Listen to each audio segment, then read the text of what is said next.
कहते हो तो बस बस अल्लाह से डरना शुरू करो। तुम अल्लाह से डरोगे, अल्लाह के दुश्मन तुमसे डरेंगे। नारे तकबीर, नारे रिसालत, नारे रिसालत, नारे रिसालत। वाह वाह वाह, क्या बात। मगर बदकिस्मती ये है कि हमने अल्लाह से डरना छोड़ दिया, छोड़ दिया। एक बात बताऊं थोड़ी सी, जो लोग आजकल तो क्या है, शर्म आती है कुछ लोगों को मुसलमान कहते हैं, लेकिन सच्ची बात यह है कि we are just like a photocopy of Muslim. बदकिस्मती से हम मुसलमान नहीं हैं, हम मुसलमानों की फोटो कॉपी है। क्या है? हुजूर शेखुल इस्लाम अल्लामा मदनी मियां हफिज़हुल्लाह फरमाते हैं कि जिसमें पासे शरीयत न खौफे खुदा, न शरीयत का लिहाज न अल्लाह का डर, जिसमें पासे शरीयत न खौफे खुदा, वो रहा क्या रहा, वो गया क्या गया। एक तस्वीर थी जो मिटा दी गई। इधर कौन दानी बैठा हुआ है जो बार बार बच्चों को भेज के डिस्टर्ब कर रहा है? कौन दानी है? बड़ी सखावत है तो खुद आ जाओ, बच्चों से डिस्टर्ब मत करो जलसे को। जिसमें पासे शरीयत न खौफे खुदा, वो रहा क्या रहा, वो गया क्या गया। एक तस्वीर थी जो मिटा दी गई। ये गलत है, मुसलमान मारा गया। ये जो आज हम सुनते हैं कि फिलिस्तीन में इतने मारे गए, इराक में इतने मारे गए, फला राइट में इतने मारे गए, ये मुसलमान नहीं मारे जा रहे, ये मुसलमानों की फोटो कॉपी मिटाई जा रही है। We are just like a, हम मुसलमान इसलिए हैं क्योंकि हम मुसलमानों की तरह दिखते हैं, उनकी तरह टोपी पहनते, और अब तो खैर पहनते कम, पहनाते ज्यादा, सैकड़ों को पहना देते हैं दिन भर। हम इसलिए मुसलमान हैं क्योंकि हमारे अब्बा मुसलमान, हमारे दादा मुसलमान थे, हम मुसलमान के घर में पैदा हुए इसलिए हम मुसलमान हैं, और हमारे अंदर कोई खूबी नहीं। हम इसलिए मुसलमान हैं क्योंकि हमारी मुसलमानी खतना हुआ है, इससे बड़ी हमारे पास और कोई पहचान ही नहीं बची। हम इसलिए मुसलमान हैं क्योंकि हम लोग ईद की सवई खाना नहीं छोड़ते, मुहर्रम का खिचड़ा खाना नहीं छोड़ते, और रबीउल अव्वल की सबील पीना नहीं छोड़ते, और शबे बारात में कब्रिस्तान बाद में पहले हलवा खाना नहीं छोड़ते। हम इसलिए मुसलमान हैं कि हफ्ते में एक दिन से मुंह दिखाने के लिए अल्लाह के घर में चले जाते हैं और 2 रकत पढ़ के ऐसा भागते हैं जैसे कोई ट्रेन छूट रही हो। हम इसलिए मुसलमान हैं क्योंकि हमारा नाम हिंदी या संस्कृत में नहीं रखा गया, हालांकि वो भी रखना जायज था। हमारा नाम हमारे माँ बाप ने उर्दू में, फारसी में, अरबी में रखा, इसलिए हम मुसलमान हैं और हमारी कोई पहचान नहीं। हमने मलेशिया और इंडोनेशिया के मुसलमानों की कॉपी नहीं की जिन्होंने अपनी मकामी भाषा में लोगों का नाम रखा, पहचान ही छुप गई। किसी भी मुसलमान का नाम प्रकाश रखा जा सकता है, कमल रखा जा सकता है, सुरेंद्र, धर्मेंद्र रखा जा सकता है, मगर हमारे बुजुर्गों ने नहीं रखा। अब मिक्सिंग हो रही, पहचान नाम से हो रही। हम सिर्फ इसलिए मुसलमान हैं क्योंकि हमारा नाम उर्दू फारसी में रखा गया।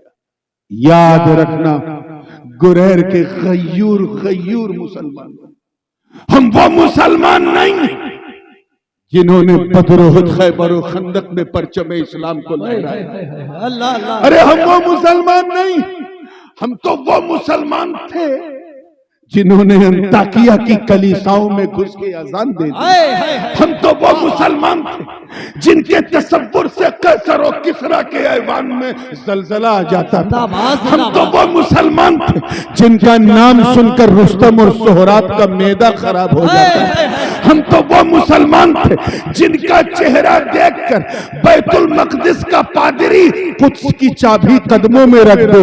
हम तो वो मुसलमान थे जिन्होंने दरियाए नील की रवानी को सिर्फ एक लेटर लिखा था तो रवानी का मिजाज बदल जाए। हम तो वो मुसलमान थे जो नबी के वजू के कतरे को भी जमीन पे गिरने नहीं देते थे। हम तो वो मुसलमान थे जिन्होंने एक इशारा पाकर मक्के से मदीने की तरफ हिजरत कर ली। अरे हम तो वो मुसलमान थे जिन्होंने बदरो हुनैन में, तवज्जो रहे, बदरो हुनैन में रिश्तेदारों के मुकाबले तलवार उठाया और ऐलान कर दिया कि हम रिश्तेदारी नहीं मुस्तफा की वफादारी देते। नारे तकबीर, नारे रिसालत, नारे हैदरी, नारे गौसिया, हुजूर ताजुल उलमा। वाह वाह वाह, जिंदाबाद। हम तो वो मुसलमान थे। मैं अपने नौजवानों की तवज्जो चाहूंगा, वो मुसलमान थे कि नई नवेली शादी, नई नवेली दुल्हन, सुहाग की रात है, कान में अर्रहील की सदा आई, तो अपनी नई नवेली दुल्हन को उसी सुहाग की रात सुहाग के बिस्तर पे छोड़कर घोड़े की नंगी पीठ पर बैठकर मैदाने क़िताल में उतरकर अपने प्राणों की आहुति दे दे। हम वो मुसलमान थे जिनके तसव्वुर से, जिनका चेहरा देखकर लोग खुदा को याद कर ले। अरे हम वो मुसलमान थे कि जब फतह कादिसिया के लिए हमारे सहाबा ने जब मैदाने कारजार को पार किया तो सामने दरियाए दिजला आ गई, दरिया की लहरें उफान पे थी, मगर साद इब्न अबी वक्कास के साथियों ने परवाह न की और अपने घोड़ों को उसी दरिया में उतार दिया। इस मंजर को देखकर हूरो गिलमा भी हैरत में, शायर मशरिक को भी कहना पड़ा कि दश्त तो दश्त है, दरिया भी न छोड़े हमने, बहरे जुल्मात में दौड़ा दिए। नारे तकबीर, नारे रिसालत, शहजादे ग़ाज़ी मिल्लत, हुजूर ताजुल उलमा, हुजूर ताजुल उलमा, जिंदाबाद। बहुत अच्छा, बहुत। हम तो नाम के मुसलमान हैं, प्रैक्टिकल मुसलमान नहीं, एक्टिंग मुसलमान हैं। मुसलमानों की तरह हम एक्ट करते हैं, प्रैक्टिकल में हम मुसलमान नहीं हैं। मैं ज्यादा दूर नहीं जाऊंगा, सिर्फ 100 साल पहले मैं एक मुस्तशरिक की एक किताब नेट पे पढ़ रहा था।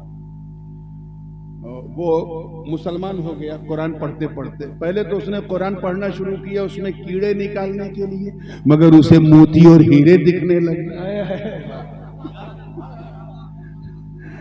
कीड़े तो उसके दिमाग में थे, वो निकल गए और उसकी जगह कुरान से निकलने वाले मोतियों मरजान उसे मिले। तो उसने बड़ी लंबी तफसीली किताब लिखी, how I become Muslim, English में वो बुक है। उसमें उसने लिखा कि 1924 ठीक 100 साल पहले, यानी खिलाफत उस्मानिया के खत्म होने से पहले तक तुम तुर्कों की हिस्ट्री बता रहा हूं, 19 खिलाफत उस्मानिया खत्म होने से पहले तक मुसलमान झूठ नहीं बोलते थे, किसी को धोखा नहीं देते थे, सूद नहीं खाते थे, शराब तो छोड़ो किसी का पानी भी बगैर इजाजत के नहीं पीते थे, इतने सच्चे थे का। यही देख के मैंने कुरान पढ़ना शुरू किया। वो आगे लिखता है, और यकीन ना हो तो अपने दादा से पूछ लेना कि उनके दादा कितने सच्चे थे, झूठ बोलते ही नहीं थे। वो लिखता है कि हमारी क्रिश्चियन कम्युनिटी में जब कोई इंसान बहुत ज्यादा सच बोलता था, हमेशा सच बोलता था, तो लोग उसको शक की नजर से देखते थे कि क्या बात है भाई, सिर्फ सच बोल रहा है, कहीं मुसलमान तो नहीं हो गया। ज्यादा दूर नहीं, सिर्फ 100 साल पहले, सिर्फ 100 साल पहले हम ऐसे मुसलमान थे। और आज बहुत बदकिस्मती के साथ कहना पड़ रहा है, आज जो सबसे ज्यादा झूठ बोले वो हम, जो सबसे ज्यादा धोखा दे वो हम। इतनी खूबसूरत इबादत नमाज है, लेकिन जो उसका मजाक उड़ाए वो हम हैं। जो सूद खाए अक्सर हम, शराब पीने वाले, स्मोकिंग करने वाले, न जाने कितने तरह के नशे करने वाले मुसलमान आज हम में। अपने धड़कते हुए मोमिन दिल पे हाथ रख के ईमानदारी से बताओ, क्या हम इस लायक हैं कि हमें अच्छा मुसलमान कहा जाए, अच्छा उम्मती कहा जाए? हम तो ऐसे मुसलमान, आज अगर 4 पैसा कमाने के लिए झूठ भी बोलना पड़ जाए, बहुत हौसले से हमारा नौजवान बोलता, रात दिन शराब कबाब शबाब में गुजारता, सुबह शाम उठते बैठते हरामकारी करता है। पहले हराम काम करने के लिए घर से बाहर जाना पड़ता था, अब तो मोबाइल आ गया, घर ही में हरामकारी हो रही है। तुम्हारा बेटा तुम्हारी जवान बेटी रात की सर्दी में रजाई के अंदर मोबाइल का कैसा इस्तेमाल कर रही है, किससे चैटिंग कर रही है, हमें नहीं पता। आज हम ऐसे मुसलमान, अब अगर हमारी ऐसी दुर्गत हो गई तो इसके जिम्मेदार सिर्फ हम हैं। अल्लाह पाक का इरशाद है, तवज्जो से सुनो। मैं जो लोग नारे तकबीर और रिसालत वाली तकरीर बहुत सुनने की आदी है, मैं उनसे बड़ी माजरत। मेरा दिल आज बहुत जख्मी है और मेरे एक साथी को अननेसेसरी जो है लोगों ने उठा लिया और मेरा दिल बहुत जख्मी है, इसलिए मैं चाह रहा हूं कि मैं आज अपना जख्म जिगर आपको सुनाऊं। कितनी प्यारी उम्मत हुआ करती थी ये, और आज हम क्या हो गए। इस तरफ इस जहन को रखो अजीजाने मिल्लत, हम ऐसे मुसलमान। हज्जाज बिन यूसुफ का तो नाम सुना होगा, कितने लोगों ने सुना है? जरा हाथ उठाए, जिन्होंने सुना है वही उठाएं। है 10-15 लोग हैं। हज्जाज बिन यूसुफ गिरा, बड़ा क्रूर शासक था, बसरा का गवर्नर था, हाकिम था, बल्कि यूं कहा जाए बसरा का बादशाह था। बनी उमैया के जमाने में सबसे क्रूर शासक ये था। इतना जालिम था कि यजीद भी इसके जुल्म को देख के शर्मा जाए। सहाबा और ताबईन के खून से अपने हाथों को रंगने वाला हज्जाज बिन यूसुफ ऐसा जालिम था कि जिस गुरु ने उसे आशीर्वाद दिया था, उसी गुरु को कुर्सी से उतार के उसकी कुर्सी पर बैठ गया। हज्जाज बिन यूसुफ ऐसा जालिम कि गुरुजी के जमाने में जो सिक्का चलता था ना, उसको डिमोनिटाइज करके नोटबंदी करके अपने नाम का सिक्का चलाने लगा। ऐसा जालिम था। उलमा मशाइख जो जुमा में वहां तकरीर करते थे, उनको मजबूर कर दिया था कि खुतबे में मेरा खुतबा पढ़ो, और अगर कोई मुफ्ती या मौलाना या इमाम नहीं पढ़ता था तो उसकी दाढ़ी खिंचवा लेता था। पूरी मिशनरी को अपने कंट्रोल में कर लिया। कोई उसके खिलाफ बगावत का अलम उठाता था तो हुकूमत की एजेंसीज उसके खिलाफ लगा देता था। मैं हज्जाज बिन यूसुफ की बात कर रहा हूं, आपको दिमाग अपना इधर उधर ले जाने की जरूरत नहीं है, और जा रहा है तो जाने दो, रोकता कौन। इतना बड़ा जालिम था, इतना बड़ा जालिम था हज्जाज बिन यूसुफ। बस एक नेक काम उसने किया था, बहुत बड़ा काम। ऐसा नहीं कि जालिम कोई अच्छा काम नहीं करते, एक बहुत अच्छा काम किया, और अगर अल्लाह उस काम की वजह से उसे बख्श दे तो अल्लाह का फजल है, और ना बख्शे तो उसका आदल है। और वो नेक काम ये था कि उसने India, Pakistan, Bangladesh, Sri Lanka, southern India और मिडिल ईस्ट के कुछ अजमी मुल्क, और उधर मावराउन नहर में जो तुर्कों के मुल्क हैं, उज्बेकिस्तान, कजाकिस्तान, तुर्कमानिस्तान, यहाँ के मुसलमानों के लिए इसने कुरान पाक में एराब, नुक्ते, जबर, जेर लगा दिए थे। ये वो काम है जिसके सहारे हमने पहचान लिया कि ये बा है, ये ता है। नहीं तो जिस पे 2 नुक्ता उसे ता समझते हैं, जिस पे 1 नुक्ता उसे बा समझते हैं, उसमें पहले कुरान में कोई नुक्ता ही नहीं। तो ये उसने एक बड़ा काम किया, लेकिन इतना जालिम था। उसके बारे में एक मैंने यहां तक सुना है कि कोई कबूतर अगर हवा में उड़ता था, पहले जमाने में खत किताबत कबूतरों के जरिए होती थी, तो वो पता लगाता था ये अगर हमारे महल से नहीं उड़ा है तो उड़ते उड़ते उसी कबूतर को मार दिया जाता था, ताकि ये जो प्रचारो प्रसार है ये इधर से उधर न जाए। यानी पूरे सूचना प्रसारण को अपने कंट्रोल में रख लिया था। आज की जबान में कहा जाए तो पूरा मीडिया अपनी जेब में रख लिया था। ऐसा था कौन? जोर से बोलो। हज्जाज बिन यूसुफ। इतना जालिम। ख्वाजा हसन बसरी रहमतुल्लाह अलैह का एक मुरीद उनकी बारगाह में आया, रो रो के अर्ज करने लगा, हुजूर, ये आज से 1400 बरस पहले की बात है, पौने 1400 बरस। हुजूर, ये अल्लाह इस हज्जाज बिन यूसुफ को कुर्सी से उतार क्यों नहीं देता? ये इतना बड़ा जालिम सफाक धड़ल्ले से जुल्म कर रहा है, इस हज्जाज नामी शैतान को अल्लाह उतार क्यों नहीं देता? इतना कहा था हजरत ख्वाजा। तवज्जो चाहूंगा, ये जुमला जाया हो गया तो पूरा जलसा जाया हो जी गया। जी कहाँ बोलना है वो वक्त भी तय कर लिया करो। हज्जाज बिन यूसुफ इतना जालिम, ख्वाजा हसन बसरी ने सर उठाया और पुरजलाल लहजे में कहा, सुन, यही पूछ रहा है ना कि अल्लाह इसे उतार क्यों नहीं देता। सुन, मा जा अल हज्जाजु इल्ला बिदुनूबिना, हज्जाज बिन यूसुफ सिर्फ हमारे गुनाहों की वजह से हमारे सर पे बैठा। कुछ पल्ले पड़ रहा है? Allah subhanahu wa ta'ala brought him because we have done a lot of sins and evils and bad deeds. हमने इतने गुनाह किए कि अल्लाह ने हमें सबक सिखाने के लिए हज्जाज जैसा सुल्तान सर पे बिठाया है। अब अगर तुम्हें लगता कि हम उसी माहौल से गुजर रहे हैं तो तुम्हें इधर उधर किसी से शिकायत करने की जरूरत नहीं, बस तौबा करने की जरूरत है, अच्छा मुसलमान बनने की जरूरत है, नमाज पढ़ने की जरूरत है, रोजा रखने की जरूरत है, ऐसे मुसलमान बनने की जरूरत है कि जब तुम चलो तो तुम्हें देखने वाला कहे, वाह, जब बंदा ऐसा है तो मौला कैसा होगा, जब उम्मती ऐसा है तो नबी कैसा होगा, जब मुरीद ऐसा है तो इसका पीर कैसा होगा।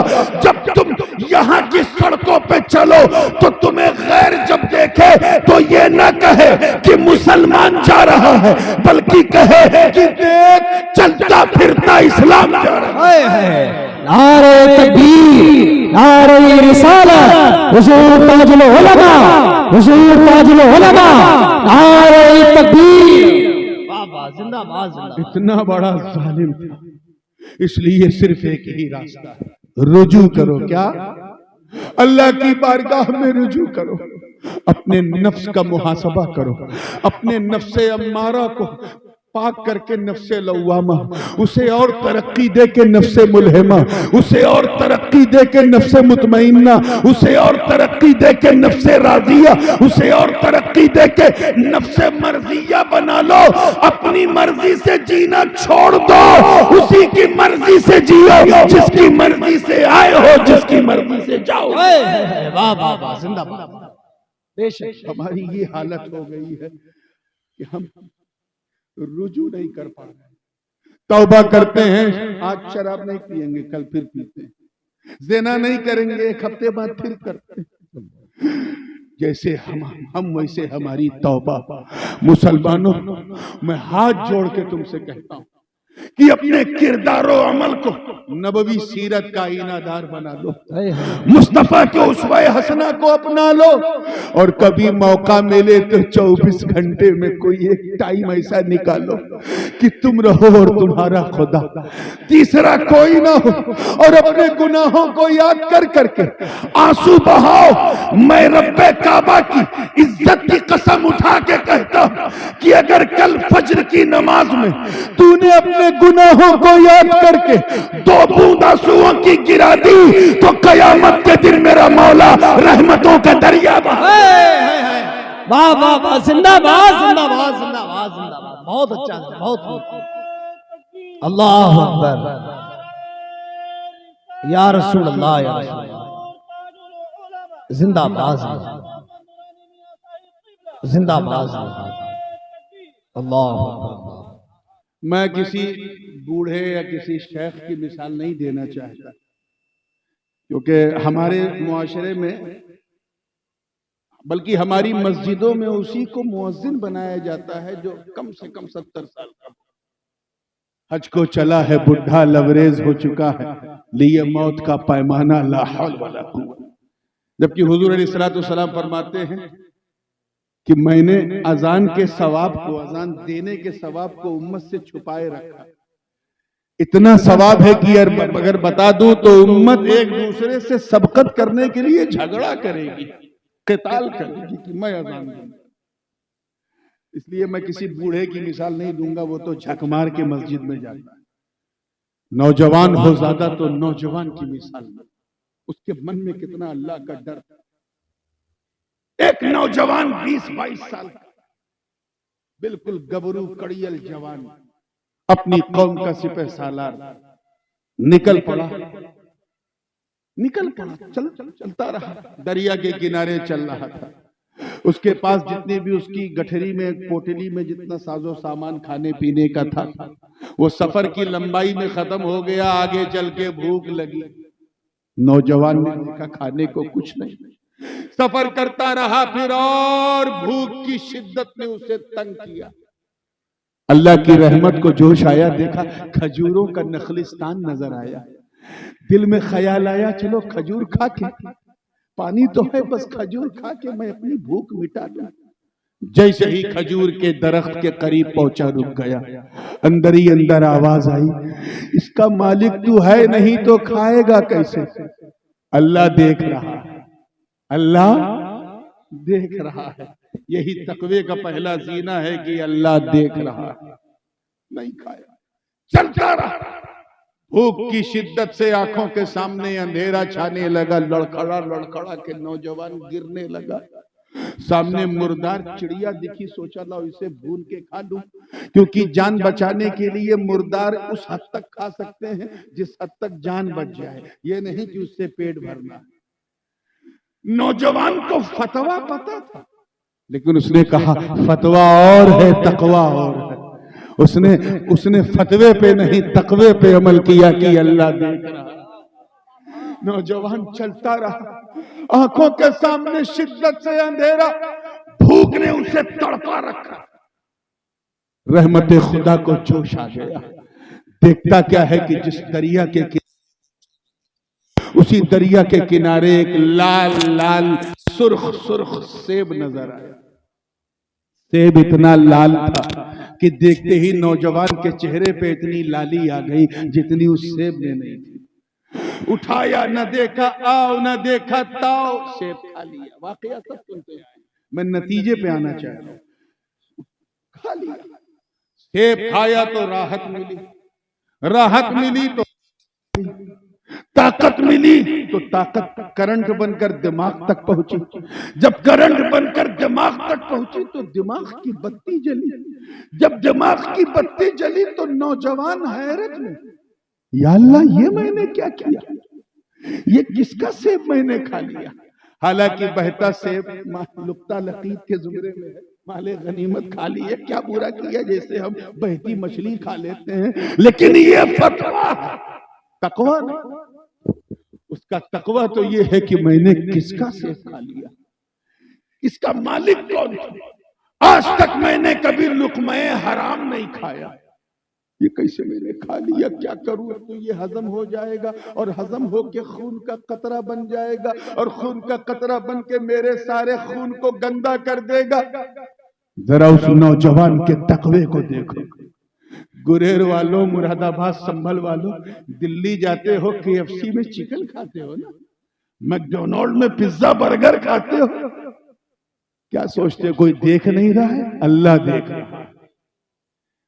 वो सेब खाकर लड़का नौजवान बेचैन है, क्या करूं, रोने लगा।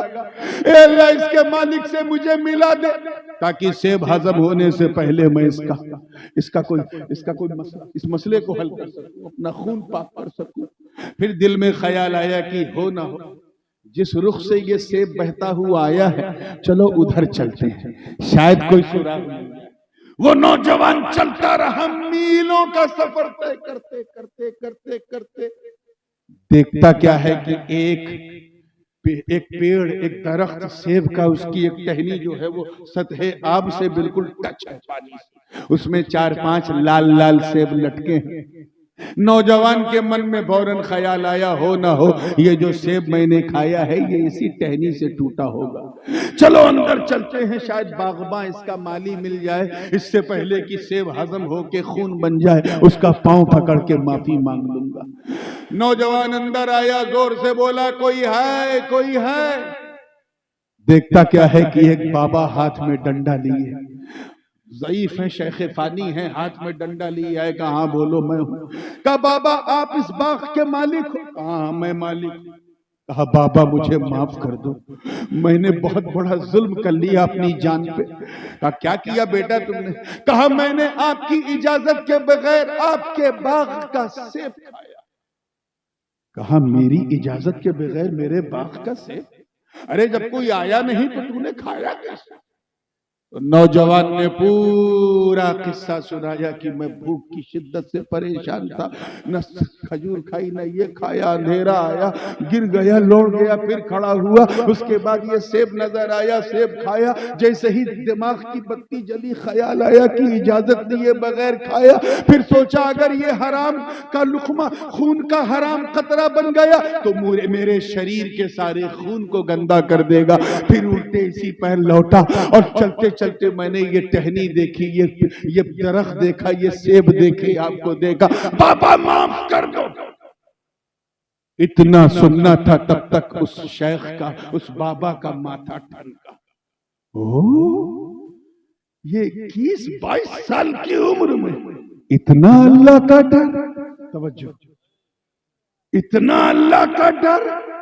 मन ही मन में सोचा ये तो बहुत ऊंची चीज है। शेख ने कहा बेटा तूने जुल्म तो किया, गुनाह किया, इतनी आसानी से तुझे नहीं छोड़ूंगा, मेरी एक शर्त है। नौजवान ने कहा बाबा पहले माफ करो, मैं आपकी हर शर्त मानने को तैयार। बाद रवायात में आया कि उस नौजवान ने कहा कि मैं कहो तो आपका सारी जिंदगी गुलाम बनने को तैयार हूं, मैं आपका कपड़ा धोऊं, बिस्तर बिछाऊं, आपकी घर आपका सेवक बन के रहूंगा, लेकिन माफ कर दो।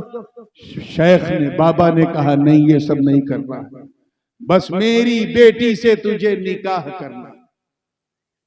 आज का ये नौजवान होता है ये फेसबुक इंस्टाग्राम एक्स वाला, तो कहता है बाबा मैं माफी मांगने आया हूं, आपका दामाद बनने नहीं आया। मगर उस नौजवान के तकवे को सलाम, उसे जल्दी थी कि जल्दी माफी मिल जाए। उसने कहा बाबा गवाह रहना, मैं आपकी बेटी से शादी को तैयार हूं, बुलाओ अपनी बेटी को, मैं अभी निकाह करता। तब तक उस शेख ने कहा देख ऐसा ना हो कि तू बाद में ये कहे कि बूढ़े ने धोखा दे दिया, ऐसी बेटी थमा दिया, इसमें ये कमी वो कमी, इसलिए सुन मैं सारी कमियां खुद बता दूं ताकि बाद में धोखा ना रहे। मेरी बेटी जिससे तेरी शादी होगी वो आंखों से अंधी, अच्छा, और सुन कान से बहरी है, अच्छा, और सुन मुंह से गूंगी भी है। नौजवान ने कहा अच्छा, और सुन हाथ से लूली भी है, और सुन पांव से लंगड़ी भी है। आज का ये नौजवान होता जो बाइक को ऐसे ऐसे चलाता है तो कहता ए अल्लाह ये मॉडल तूने मेरे ही लिए बचाए रखा था, जो अंधी भी हो, बहरी भी हो, गूंगी भी हो, लूली भी हो, लंगड़ी भी हो। मगर नफ्स तो सबके पास होता है। एक लम्हे के लिए उस नौजवान को भी झटका लगा कि मैं ऐसी औरत से शादी करूं जो मेरी लाइफ पार्टनर बन ही नहीं सकती, जो खुद बेसहारा हो, मेरा सहारा क्या बनेगी? अंधी हो, बहरी है, गूंगी है, लंगड़ी है, लूली है। झटका लगा नौजवान था, लेकिन अल्लाह का डर उस पर गालिब। उसने कहा बाबा गवाह रहना, बस तुम मुझे अभी माफ करो, अभी माफ करो, मैं तेरी अंधी बहरी गूंगी लूली लंगड़ी बेटी से शादी को तैयार हूं। इतना होना था। मुख्तसर से माहौल में शादी हो गई, मुख्तसर सी महर के साथ अदा हो गई। शबे ज़िफ़ाफ़ है, सुहाग की रात है। शेख ने नौजवान की पीठ पे हाथ रखा, कहा जा बेटा, तेरी बीवी मेरी बेटी तेरा इंतजार कर रही है। दरवाजे के करीब नौजवान पहुंचा तो रुक गया। अंदर ख्याल आया कि ये तो अंधी बहरी गूंगी लूली लंगड़ी है, मगर सलाम करना तो नबी की सुन्नत है। मैं सलाम करूंगा चाहे वो जवाब दे ना दे। जैसे ही दरवाजा खोला तो एक आहट महसूस हुई। सलाम किया तो अंदर से जवाब मिला, और देखा क्या कि ना वहां कोई अंधी, न कोई बहरी, न कोई लूली, न कोई लंगड़ी, बल्कि ऐसी खातून जैसे लग रहा था जन्नती हूरों ने किसी दोशीज़ा का सिंगार किया।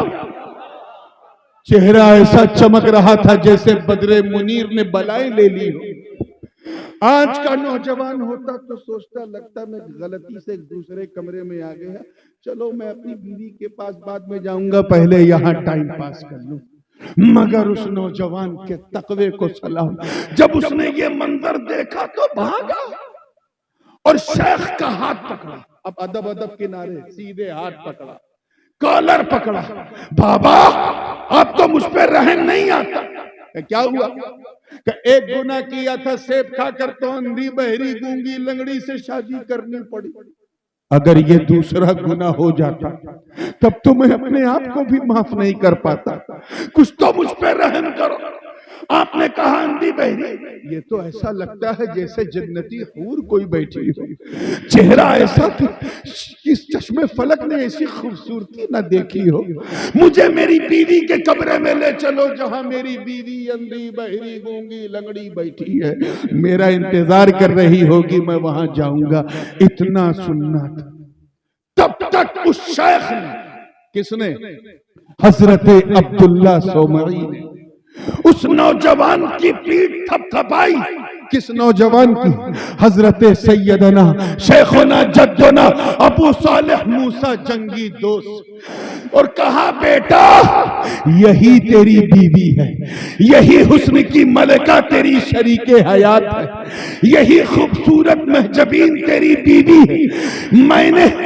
मैंने जब तेरे अंदर देखा कि एक नाकर्दा गुनाह की तौबा के लिए तो इतना बेचैन है, तो मैं समझ गया कि मेरी सैयदा उम्मुल खैर के लिए, मेरी इस बेटी के लिए तुझसे बेहतर दामाद मुझे मिलने वाला नहीं। जिस तरह मेरी बेटी लाजवाब है उसी तरह तू भी लाजवाब। तो जब हजरत अबू सालेह मूसा जंगी दोस्त जैसा बाप हो और जनाबे सैयदा तैयबा उम्मुल खैर जैसी माँ हो, अरे जब इन दो अनमोल रत्नों का मिलन होता है, मिलन, तब जाके गौसे आजम का जन्म होता है, जन्म।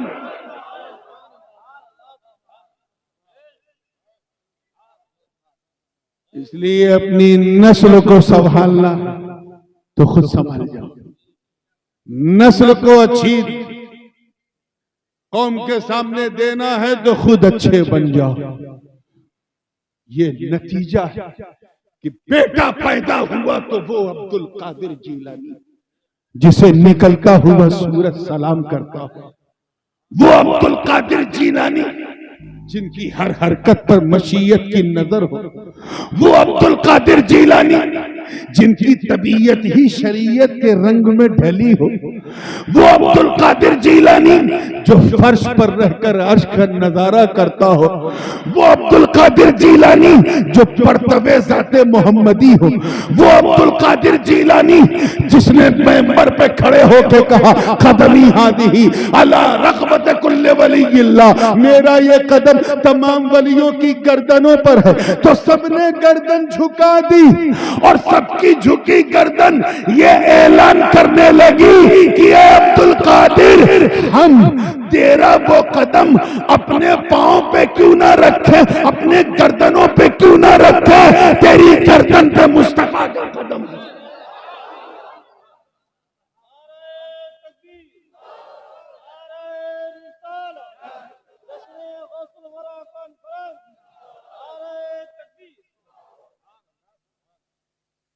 और सुनिए, अब मैं समझता हूं कि ठंड काफी बढ़ गई, मैं सिलसिले गुफ्तगू को, क्योंकि उतना ही खिलाना चाहिए जितना हजम हो जाए, बदहजमी ना हो। इजाजत है 2-4-5 मिनट और या इसलिए कि जो दूसरा हिस्सा है तरीकत वाला, अगर उस पर हमने कुछ नहीं कहा तो सब गड़बड़ हो जाए। वकूनू मा सादिकीन, और सच्चों के साथ हो जाओ। इसकी कई एक मिसालें हैं, एक आसान मिसाल लेके बात को फिनिश करूंगा।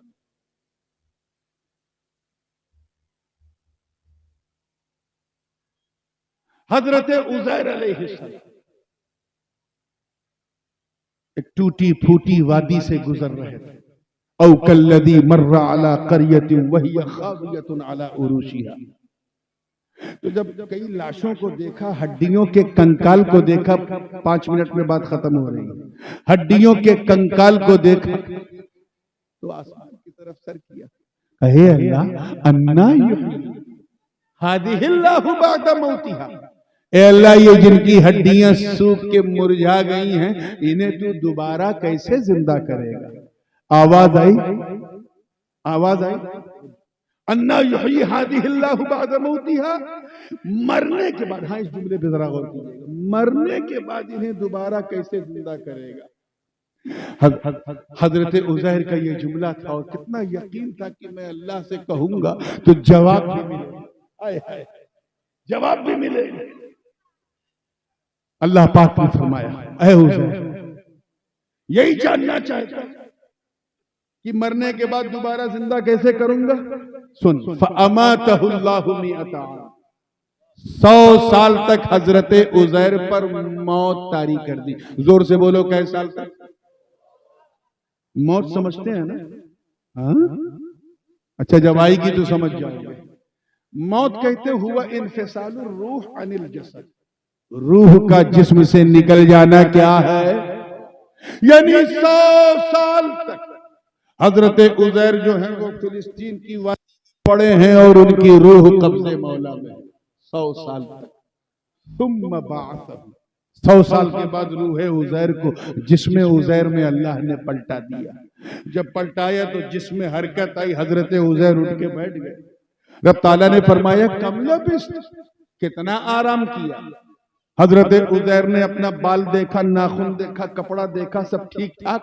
अर्ज किया, ए अल्लाह, लबिस्तु यौमन औ बअदा यौम, एक दिन या एक दिन और? आवाज आई, नहीं, बल लबिस्त मिअत आम, बल्कि तूने 100 साल तक आराम किया। उन्जुर इला तआमिका व शराबिका लम यतसन्ना, तू क्या समझता कि सिर्फ तेरा कपड़ा, तेरा नाखून, तेरा बाल ही महफूज रहा? पीने को देख, सूंघ, लम यतसन्ना, स्पॉइल नहीं हुए, सड़े गले नहीं, खराब नहीं हुए, बास नहीं आ रही, महक नहीं आ रही। लेकिन तुझे यकीन दिलाने के लिए एक चीज रखी है मैंने, वंजुर इला हिमारिका वलिनजअलका आयतन लिन्नास वंजुर इलल इज़ामि कैफ नुनशिजुहा सुम्मा नक्सुहा लहमा। इस गधे को देख, तो थोड़ा सा दूर था, काफी दूर था हजरत उज़ैर से, देख हड्डियों का ढांचा बन चुका है, कंकाल बन चुका है 100 साल में। अब मैं तेरे सामने इसका खाल बनाऊंगा, बाल बनाऊंगा, पोस्ट बनाऊंगा, गोश्त बनाऊंगा। अब तो यकीन कर ले कि जब मैं तेरे सामने मार के दोबारा जिंदा कर सकता हूं तो कयामत के दिन तो इनिल हुक्म इल्ला लिल्लाह, वहां तो सिर्फ हमारी ही हुक्मरानी होगी। इसमें जो नतीजा है वो क्या है कि खाना पीना खराब नहीं हुआ। खाना पीना, जोर से बोलो, खराब। रवायात में है कि उसमें गोश्त के सूखे टुकड़े थे, खराब नहीं हुए, सत्तू था, खराब नहीं हुआ, शहद था, खराब नहीं हुआ, खजूरें थी, खराब नहीं हुआ, कुछ सब्जियां थी, खराब नहीं हुई, रोटी का टुकड़ा था, खराब नहीं हुआ, पानी खराब नहीं हुआ, 100 साल तक नहीं खराब हुआ। जानते क्यों? क्योंकि वो पूरा खाना पीना एक पोटली में था। किसमें था? गठरी, पोटली क्या कहते हैं? हाँ? पोटली कहते हैं ना, पूरब में गठरी कहते हैं। एक पोटली में था, तवज्जो से सुनिए, किसमें था? जोर से बोलो। और पोटली कहां थी? अल्लाह वाले के कंधे पर। कैच करो यार, सो लेना बाद में। अल्लाह वाले के, अल्लाह की शान देखो, अल्लाह ने अल्लाह वाले को बचाया। अल्लाह वाले की सोहबत और कुर्बत ने बेजान दानों और बेजान खानों को बचाया। और ये गधा सोहबत से दूर, कुर्बत से दूर था, सड़ भी गया, गल भी गया। अरे समझो यार। अब अगर तुमसे कोई कहे कि बुजुर्गों की बारगाह में ना जाओ, अल्लाह वालों के पास ना बैठो, बगदाद ना जाओ, अजमेर ना जाओ, कलियर ना जाओ, किचौचा ना जाओ, बरेली ना जाओ, अगर कोई ऐसी बकवास करे, झगड़ा मत करना, समझ जाना ये गधा है। क्या है? कहना, गधे पहले तू इंसान तो बन, गौस का कुत्ता तुझे मुसलमान बना देगा।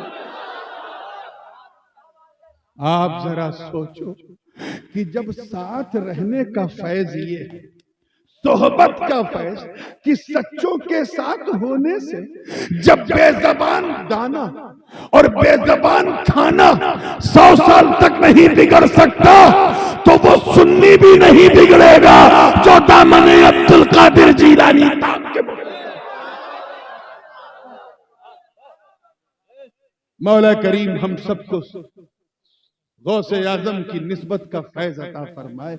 इंशाअल्लाह फिर 18 तारीख को, थोड़ा कम ठंडक रहेगी, यूसुफपुर नगलिया में 18 को इंशाअल्लाह मुलाकात होगी। मौलाना हसनैन साहब ने मोहर लगा दी, ये रहेंगे इंशाअल्लाह, तो बिल्कुल आना है इंशाअल्लाह। और बिल्कुल पूरे हौसले से इंशाअल्लाह रात भी होगी, अपनी बात भी होगी। वाखिर दावाना।